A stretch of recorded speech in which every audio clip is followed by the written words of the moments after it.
आज मेरे भाई की शादी है। मेरी भाभी बहुत ही सुंदर है। भाभी को उनके कमरे तक छोड़ने के लिए मैं भाभी के साथ कमरे तक जा रही थी। मेरे साथ कुछ और भी लड़कियां जा रही थी। कुछ मेरी सहेलियां थी, कुछ मेरी कजन थी और कुछ आसपास पड़ोस और रिश्तेदार की लड़कियां थी। भाभी को सजा धजा के बेड पर बैठा दिया। बहुत ही खूबसूरत तरीके से हमने सजाया था।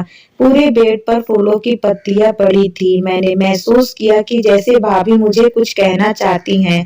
वह आंखों ही आंखों में मुझे इशारे कर रही थी। मुझे बहुत ज्यादा हैरत हुई क्योंकि भाभी की ओर मेरी पहले से कोई जान पहचान नहीं थी और ना ही कोई दोस्ती थी। फिर भला भाभी मुझसे क्या कहना चाहती थी?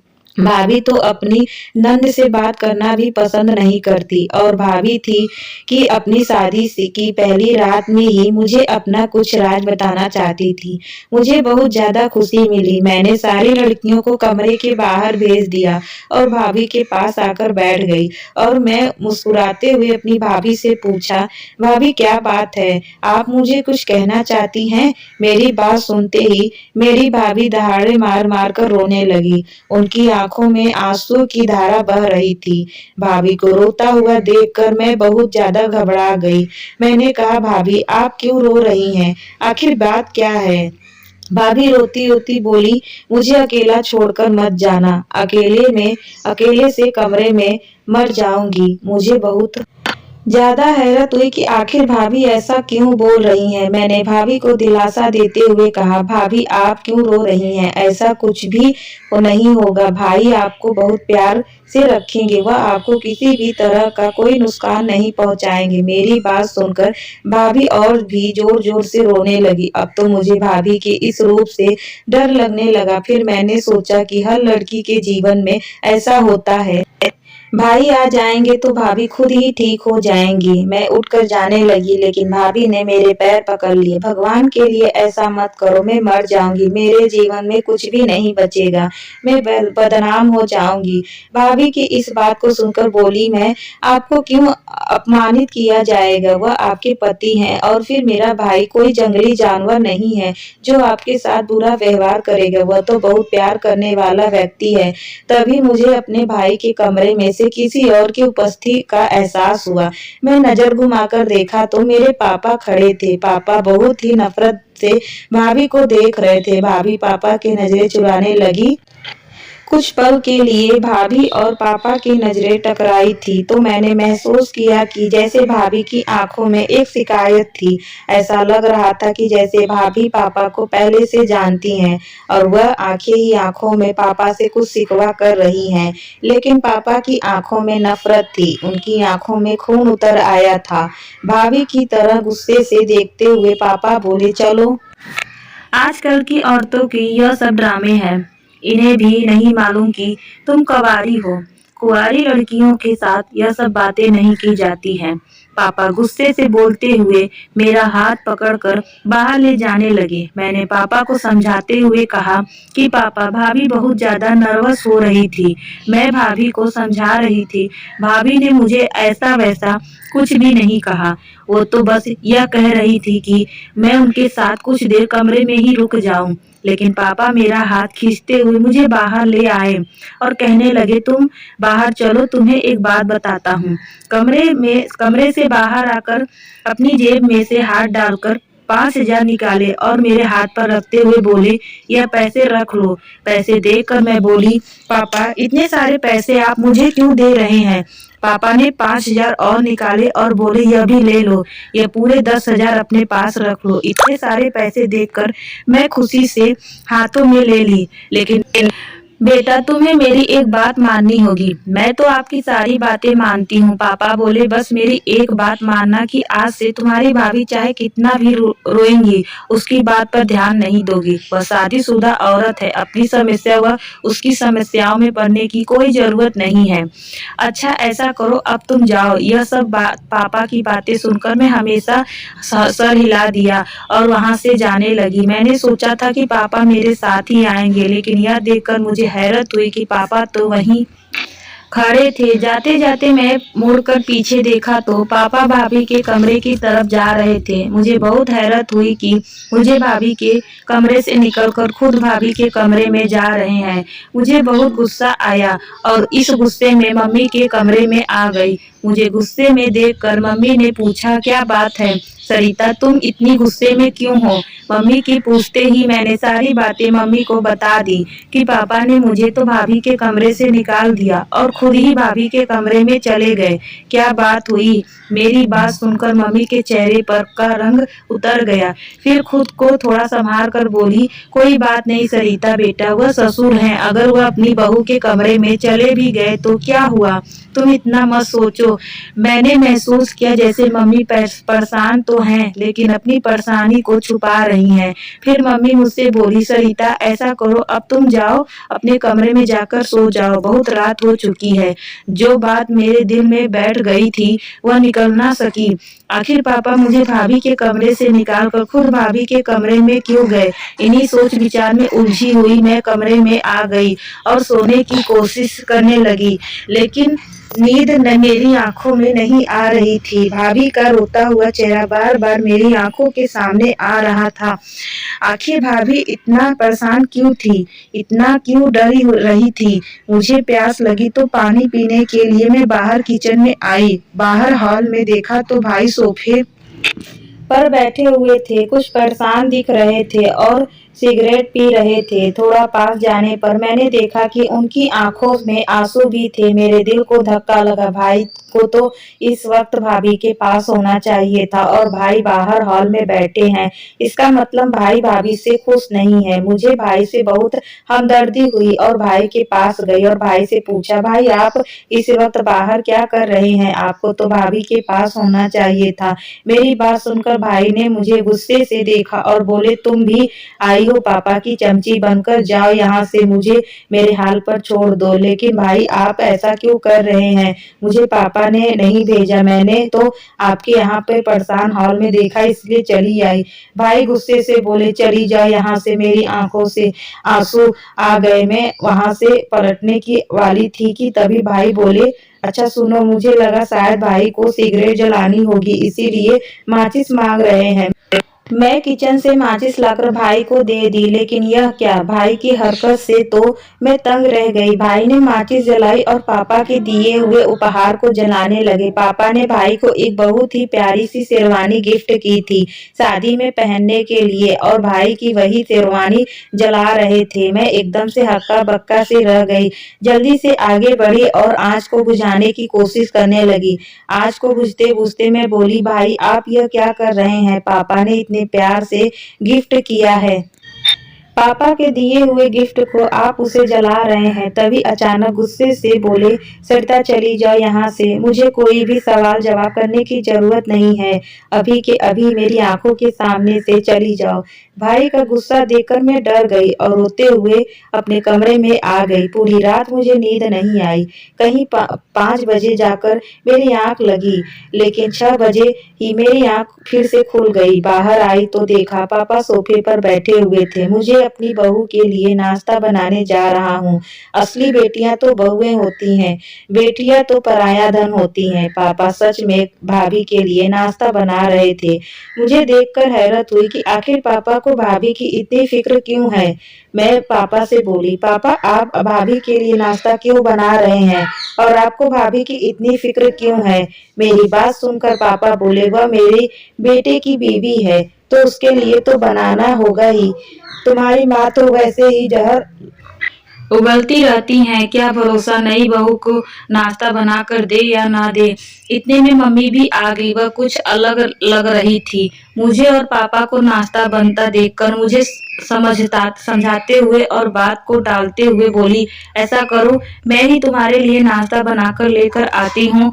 घर में सब कुछ बहुत ही अजीब हो रहा था। मुझे कोई कुछ भी नहीं बता रहा था। मेरे सर में हल्का हल्का दर्द भी होने लगा था। मैंने अपने दिमाग से सारी बातों को निकालते हुए अपने सर को झटका और अपने रूम की तरफ बढ़ने लगी कि तभी कमरे से भाई और भाभी को निकलते हुए देखा। भाभी ने सफेद रंग के कपड़े पहन रखे थे, कोई बिना श्रृंगार नहीं किया था। भाई का चेहरा भी लटका हुआ था। भाभी को देखकर मुझे धक्का सा लगा। नई नवेली दुल्हन की तो कोई बात ही नहीं थी। भाई और भाभी जाकर नाश्ते की टेबल पर बैठ गए। मैं कमरे में जाने की बजाय नाश्ते के टेबल पर ही आकर बैठ गई। भाभी के बराबर में बैठी गई थी। अभी मैं पूरी तरह बैठ नहीं पाई थी कि तभी पापा गुस्से से बोले, सरिता, मैं रात को तुम्हें क्या समझाया था कि तुम इस मामले से दूर रहना। तुमसे मैंने कहा था ना कि अपनी भाभी से दूर रहना। उनके पास भटकने की जरूरत नहीं। तुम्हें मेरी बात का मान नहीं रखना है। शरीफ लड़कियां ऐसी नहीं होती हैं कि उनके माता पिता जो बात कहे उसे ना माने। अपने बाप की बात मानना तुम्हारा फर्ज है। पापा की बात सुनकर भाई ने बहुत ही गुस्से से पापा की तरफ देखा और बोले, पापा, हम लोग इतनी शरीफ भी नहीं हैं। पापा ने भाई की बात तो सुनी लेकिन उसे ना कर दिया। मैं उठी नहीं, बैठी रही और नाश्ते करती रही। अभी नाश्ता करते हुए 5 मिनट हुए होंगे कि तभी बाहर दरवाजे पर किसी ने दस्तक दी। बाहर दरवाजे पर दस्तक का होना था कि भाभी के चेहरे पर हवाइयां उड़ने लगी। उनका चेहरा एकदम सफेद पड़ गया। दरवाजा खोलने के लिए भाई और पापा गए। पीछे पीछे भाभी भी चली गई। मैं भी उनके पीछे पीछे जाने वाली थी कि मम्मी ने मुझे रोक लिया और बोली, तुमसे तुम्हारे पापा ने क्या कहा था कि जबरदस्ती बड़ों के बीच में टांगे लगाने की कोई जरूरत नहीं। यहीं बैठो, नाश्ता करो और फिर अपने कमरे में जाओ। पापा, भैया और भाभी को बाहर गए 10 मिनट हो चुके थे लेकिन वह अभी तक अंदर नहीं आए थे। पता नहीं इतनी देर तक क्या बातें हो रही थी। पता नहीं जान आने वाला इंसान कौन था। मम्मी चुपचाप बैठी नाश्ता कर रही थी, जैसे उन्हें कोई फर्क ही नहीं पड़ता। अभी थोड़ी ही देर गुजरी थी कि तभी मुझे भाभी की जोरदार चीखने की आवाज सुनाई दी।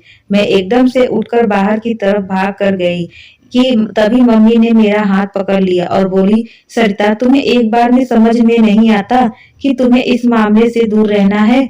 मैं वहां से चली गई। पता नहीं भाभी को क्या हो गया है, वह क्यों देख रही हैं। हमें बाहर चलकर देखना चाहिए। मम्मी मेरी बातों को कोई जवाब नहीं दे रही थी, बस चुपचाप आंसू बहाए जा रही थी। मेरे चीखने चिल्लाने पर बस इतना बोली, सरिता, मैं कुछ नहीं कर सकती। मुझे अपने घर को बचाना है, उसे तोड़ना नहीं है। मैं मजबूर हूँ सरिता, मैं कुछ नहीं कर सकती। पापा ने और भाई ने बाहर से दरवाजा लगा दिया था। मैं दरवाजे को जोर जोर से पीट रही थी लेकिन कोई दरवाजा नहीं खोल रहा था। भाभी की चीख अब और जोर से आने लगी थी। वह बार बार जोर जोर से चीख रही थी। लगभग 2-3 घंटे के बाद पापा ने दरवाजा खोला और वह तीनों अंदर आए। भाभी अपने कमरे की तरफ चली गई। मैं भी भाभी के साथ साथ उनके कमरे में जाने लगी तो पापा ने गुस्से से बोले, तुम्हें उस औरत के पास जाने की कोई जरूरत नहीं। इस बार भी मैं जरा गुस्से से बोली, पापा, आप ऐसा क्यों कर रहे हैं? आप भाभी को वैगैरियत क्यों कर रहे हैं? पापा ने मेरी बात का कोई जवाब नहीं दिया और अपने कमरे में चले गए। मैं गुस्से से बोली, इस घर में वैल्यू नाम की कोई चीज ही नहीं है। कोई किसी को कुछ बताता ही नहीं। यह कहते हुए मैं अपने कमरे में आ गई लेकिन मुझे भैया भाभी की टेंशन हो रही थी और सबसे ज्यादा भाभी की टेंशन हो रही थी। जब घर के सब लोग इधर उधर हो गए तो मैं चुपके से दबे पांव भाभी के कमरे में की तरफ आई। मैं भाभी से मिलकर पूछना चाहती थी कि आखिर भाभी इतना चीख क्यों रही थी। सुबह हमारे घर पर कौन आया था? लेकिन जब मैं भाभी के दरवाजे पर को ठेला तो वो अंदर से बंद था। मैं कई बार चुपके चुपके भाभी को आवाज लगाई लेकिन भाभी ने दरवाजा नहीं खोला। मैंने कहा, लग रहा है, सोने की कोशिश की तो अंदर से भाभी की सिसकने की आवाज में आ रही थी। मैं भाभी को दोबारा आवाज लगाते ही वाली थी कि हमारे बाहरी दरवाजे पर किसी ने दस्तक दी। मैं बाहर का दरवाजा खोलना गई तो देखा हमारे मोहल्ले की एक औरत खड़ी थी। उसके चेहरे पर बहुत ही मुस्कुराहट थी। मुझे देखकर बोली, सरिता, बेटा, तुम्हारी मम्मी कहाँ है? उसे सोफे पर बैठाया और मम्मी को आवाज लगाई। मम्मी भी उसके पास आकर बैठ गई। बातें करने के बाद वह औरत बोली, सुबह तुम्हारे घर में क्या बात थी? तुम्हारी बहू की चीखने की आवाज बहुत आ रही थी। कोई बात हुई? शादी को तो अभी 2 दिन भी नहीं हुए और तुमने यह तमाशा शुरू कर दिए। उस औरत की बात सुनकर मम्मी बोली, कि मैं इस मामले को कुछ नहीं कर सकती। यह मेरे पति का मामला है, वह खुद ही इसे सुलझा लेंगे।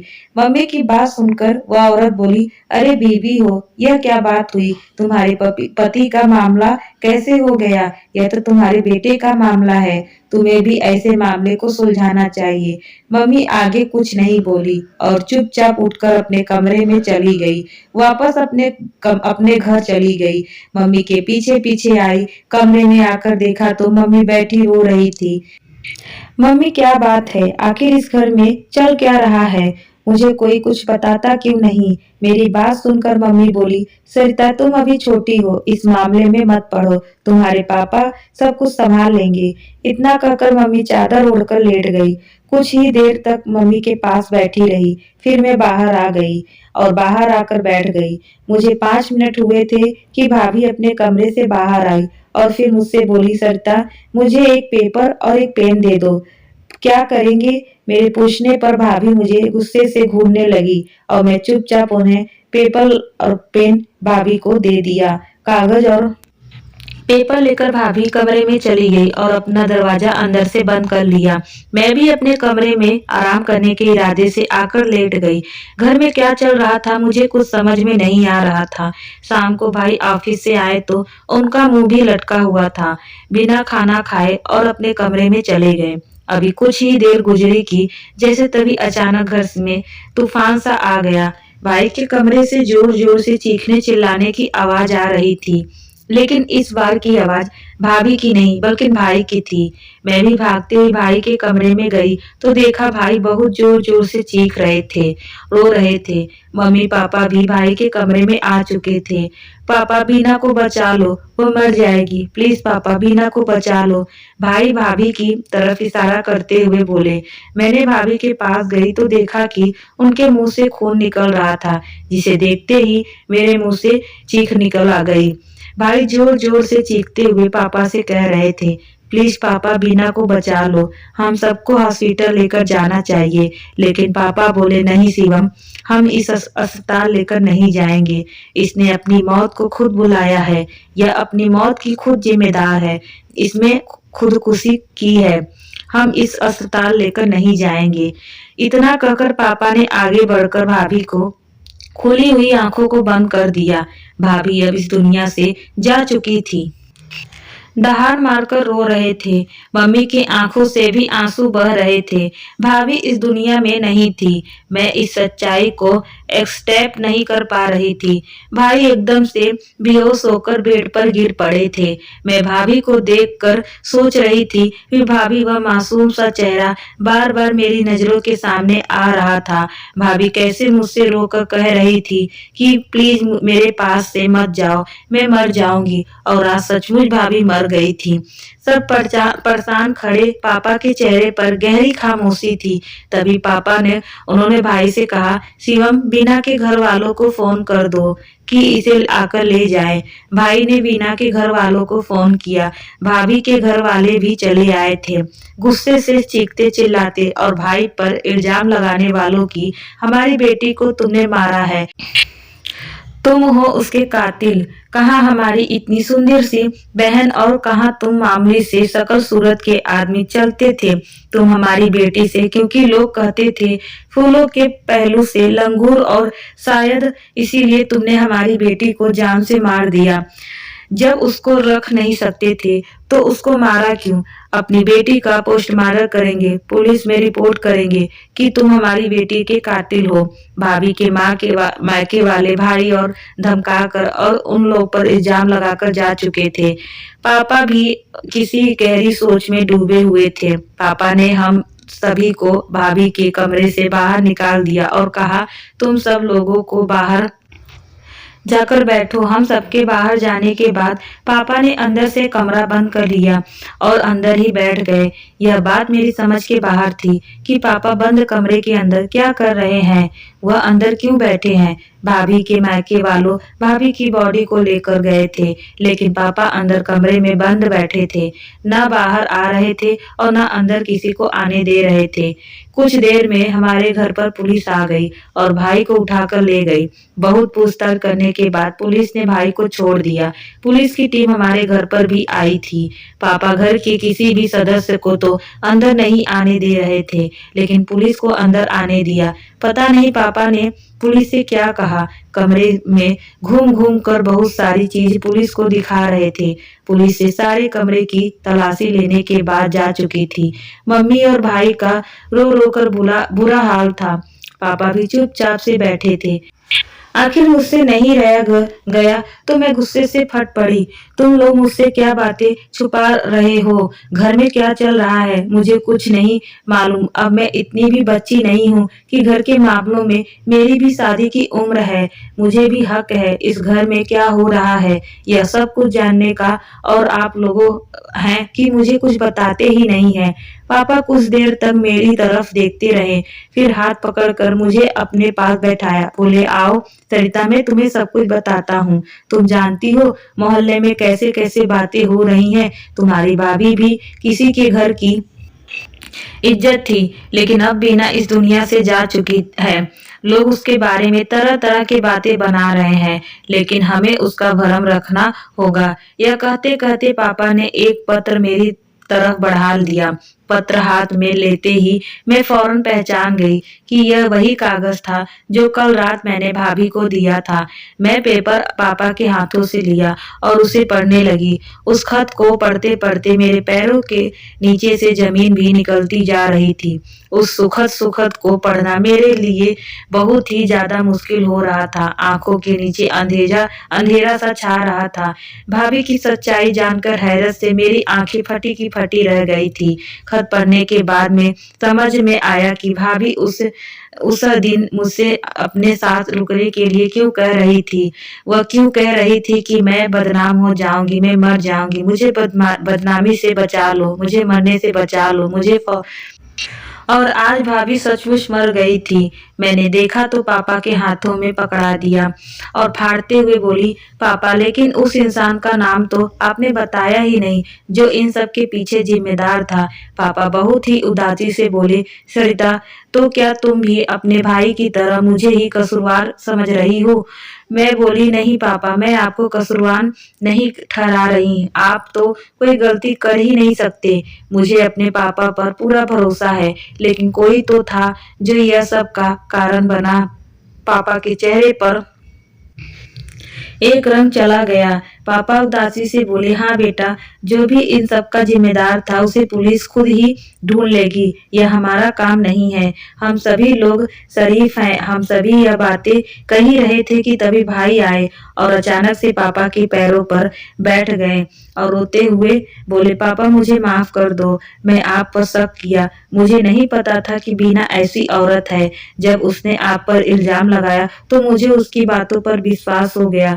बीना रोते हुए मुझसे बताया था कि तुम्हारे पापा मुझे डराते धमकाते हैं और मेरे साथ नाजायज संबंध बनाना चाहते हैं। बीना ने मुझे अपने करीब नहीं आने दिया था और ना ही मुझे पति का दर्जा दिया था। उसने मुझसे कहा था कि अगर तुम मेरे करीब आए तो मुझे रिश्ता बनाने की कोशिश की तो तुम्हारे पापा मुझे मार डालेंगे और मेरे घर वालों को भी मार डालेंगे। उन्होंने मुझे धमकी दी थी है कि मेरे बेटे से दूर ही रहना। ना मुझे बीना की बातों पर रहना चाहते हुए भी यकीन हो गया था और इसीलिए उस रात में बहुत परेशान सा घूम रहा था। मैंने आपके दिए हुए गिफ्ट को भी आग लगा दी थी। मैं उस समय बहुत ज्यादा तनाव में था, लेकिन मरते हुए बीना ने मुझे सब कुछ बता दिया था कि तुम्हारे पापा बेगुनाह हैं। तुम्हारे पापा का तो मैं जानती भी नहीं थी, बल्कि मेरा रिश्ता तो मेरे एक फ्रेंड से था। वह मेरे साथ मेरे कॉलेज में ही पढ़ता था। हम दोनों में आपस में प्यार हो गया था और हम दोनों पति पत्नी की तरह रहने लगे थे। शादी नहीं हुई थी, लेकिन जल्द ही शादी करने वाले थे, लेकिन तब तक उसकी शादी मेरे साथ हो गई थी।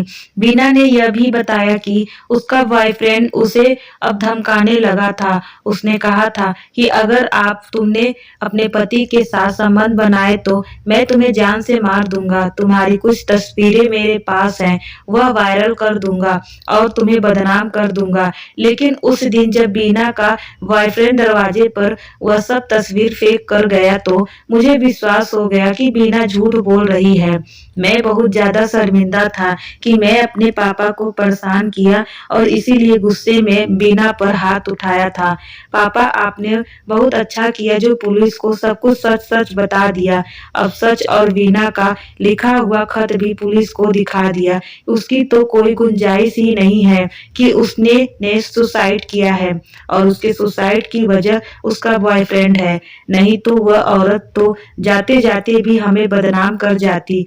मैं हैरत से भाई की तरफ देखा, तभी अचानक मैंने पापा से पूछा, लेकिन पापा, उसने अपने कमरे मुझे भाभी के कमरे से निकालकर खुद भाभी के कमरे में आप क्यों चले गए थे? पापा बोले कि मैं बीना को किसी से फोन पर बातें करते हुए सुना था कि उसके सारी तस्वीर उसे वापस कर दो। वह अपनी जिंदगी की नई शुरुआत करना चाहती है। वह किसी से रो रो कर बातें कर रही थी। मैंने तुम्हें कमरे से इसीलिए निकाला था ताकि तुम इस मामले से दूर रहो और मैं खुद ही बीना से बात करके मामले की तह तक पहुंच सकूं। मैं बीना से प्यार से पूछने की कोशिश की, लेकिन उसने मुझे कुछ नहीं बताया। उल्टा वह मुझ पर ही गुस्सा करने लगी कि आपको शर्म नहीं आती नई नवेली बहू के कमरे में इस तरह आते हुए।